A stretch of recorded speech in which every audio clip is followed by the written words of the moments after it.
गांव के बाजार के एक कोने में रामू का छोटा सा डोसा स्टॉल था।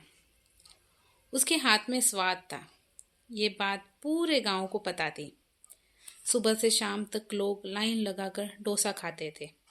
लेकिन रामू के दिल में एक कमी थी, लालच।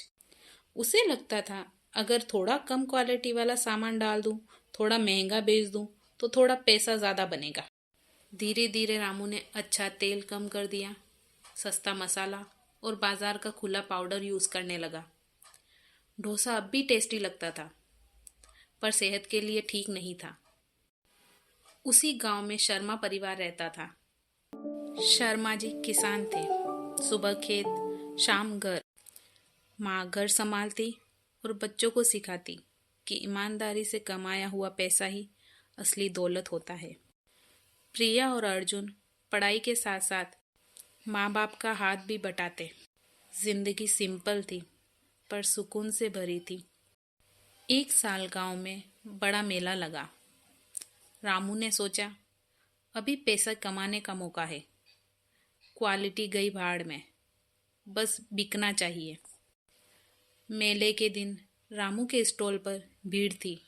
शर्मा परिवार भी वहां गया। प्रिया ने डोसा खाया। स्वाद ठीक था, पर थोड़ी ही देर बाद उसका पेट दर्द करने लगा। सिर्फ प्रिया ही नहीं, और भी लोग परेशान होने लगे। रात को शर्मा परिवार के घर में चिंता का माहौल था। माँ ने ध्यान से सुना और बोली, बेटा, स्वाद से ज्यादा जरूरी होती है सच्चाई। जो लोग खाने से खेलते हैं वो पाप करते हैं। इतना सुनते ही अर्जुन को एक आइडिया आया। उसने अपने घर वालों को बोला, हम खुद क्यों नहीं एक छोटा सा स्टॉल लगाएं। कम कमाएंगे, पर सही कमाएंगे। सभी को अर्जुन का यह आइडिया पसंद आया और शर्मा जी बोले, अगर करना है तो पूरी ईमानदारी से। अगली सुबह मेले के एक कोने में उनका छोटा सा स्टॉल लगा। साफ बर्तन, घर का मसाला और सब कुछ लोगों के सामने। ना चिल्ला चिल्ला कर बुलाना, ना झूठी तारीफ, बस शांति से काम। पहले दिन मुश्किल से कुछ लोग आए, पर जो आए उन्होंने चैन से खाया। अगले दिन अपने साथ और लोगों को भी लेके आए। बाजार में धीरे धीरे बात फैलने लगी। शर्मा जी के स्टॉल पर धीरे धीरे भीड़ बढ़ने लगी। उनका परिवार मिलकर काम करता।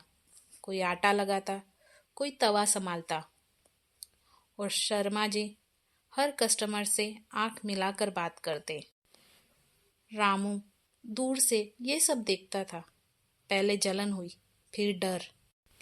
उसने सोचा, सीधे तरीके से काम नहीं होगा। कभी सस्ता सामान लाया, कभी फ्री में एक्स्ट्रा डोसा देने लगा, कभी शर्मा जी के स्वाद की निंदा भी की। पर लोग आए, देखा और चुपचाप शर्मा जी के स्टॉल की तरफ बढ़ गए। एक दिन रामू ने फिर वही पुराना तरीका अपना लिया। सोचा, बस आज का दिन निकालता हूं। पर उस दिन भी कोई नहीं रुका। तवा ठंडा रहा, आटा बच गया, और शाम तक रामू के स्टॉल के पास सिर्फ खामोशी थी। उस वक्त उसे महसूस हुआ कि नुकसान सिर्फ पैसे का नहीं था, बल्कि पहचान का भी था। रात को रामू ने शर्मा जी के स्टॉल के पास बिखरे पत्ते देखे, साफ बर्तन, बंधा हुआ सामान। शर्मा जी का बेटा बोला, बाबूजी कहते हैं, जो काम ईमानदारी से होता है वो भगवान खुद संभाल लेता है। रामू के लिए ये बात किसी थप्पड़ से कम नहीं थी। अगले दिन रामू ने कोई नया नुस्खा नहीं लगाया, ना आवाज लगाई, ना झूठ बोला। बस साफ बर्तन, अच्छा सामान और चुपचाप काम। पहले दिन कोई नहीं आया, दूसरे दिन एक आदमी रुका, तीसरे दिन एक बच्चा। धीरे धीरे लोग आए। इस बार स्वाद के लिए नहीं, भरोसे के लिए। रामू अमीर नहीं बना, पर जब शर्मा जी उसके स्टॉल के पास रुक कर बोले, अब ठीक चल रहा है, तो रामू को लगा जैसे कोई बोझ हल्का हो गया हो। उसने समझा, गलत रास्ता शुरू में आसान लगता है, पर अंत में अकेला छोड़ देता है, और सही रास्ता धीमा होता है, पर साथ निभाता है।